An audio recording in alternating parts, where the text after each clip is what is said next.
permettez-moi de remercier l'ambassade des États-Unis près du Bénin pour les efforts qu'ils sont en train de faire afin de pouvoir mobiliser la jeunesse béninoise à non seulement connaître ce programme, mais aussi y participer massivement. Alors à Nati Tengou, où nous avons reçu les jeunes à la maison des jeunes, voilà, on a vu un engouement au niveau des jeunes, de par d'abord leur nombre, parce qu'ils sont nombreux lorsqu'on les compare à d'autres localités que nous avons visitées. Et qu'est-ce que nous avons fait ici aujourd'hui? Nous avons porté l'information à propos de Yali, d'abord, et de leur parler du programme phare qui est le Mandela Washington Fellowship. Et il faut noter que l'information, celui qui a l'information a le pouvoir. Et si tu n'avais pas une information et on vient te l'apporter, c'est comme si on t'apporte de la lumière.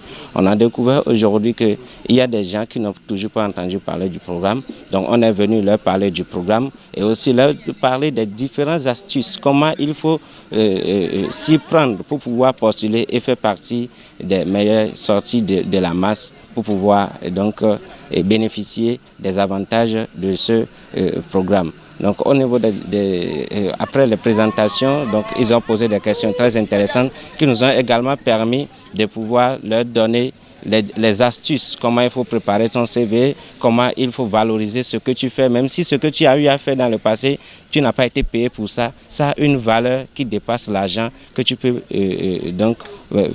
utiliser pour pouvoir faire bénéficier de ce programme. C'était aussi l'opportunité pour nous de motiver les jeunes à continuer à servir leur communauté, de continuer à donner ce qu'ils peuvent pour pouvoir inspirer les autres. Et c'est à partir de là qu'on va parler de leadership. Nous sommes très satisfaits de par leur présence, leur nombre et les questions qui ont suivi. Parce que si tu viens quelque part et tu parles et les gens ne te posent pas de questions, tu ne vas pas te sentir satisfait. Et donc tout cela a permis à nous de pouvoir mesurer le degré de satisfaction et nous sommes très satisfaits. Je suis très contente.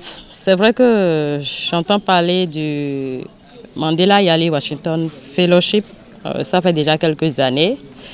Et je peux même dire que j'ai déjà essayé le processus une fois, mais inachevé. Avec les séances, les échanges, les astuces, les conseils, je pense que nous allons nous armer pour aller encore postuler.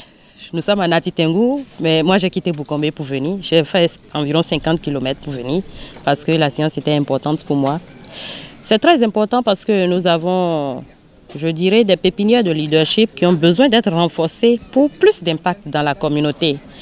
Et quand on voit un peu, nous n'avons pas beaucoup de Yali aussi dans la zone, nous n'avons pas beaucoup de jeunes qui arrivent à capter ces opportunités. Donc c'est très important de venir s'armer, de venir s'outiller pour davantage postuler, pour qu'on ait la chance d'avoir des gens qui représentent valablement notre communauté, qui viennent impacter notre communauté. C'est pour moi un temps d'honneur et une reconnaissance envers l'association Yali Aluminium du Bénin qui s'est déplacée vers nous.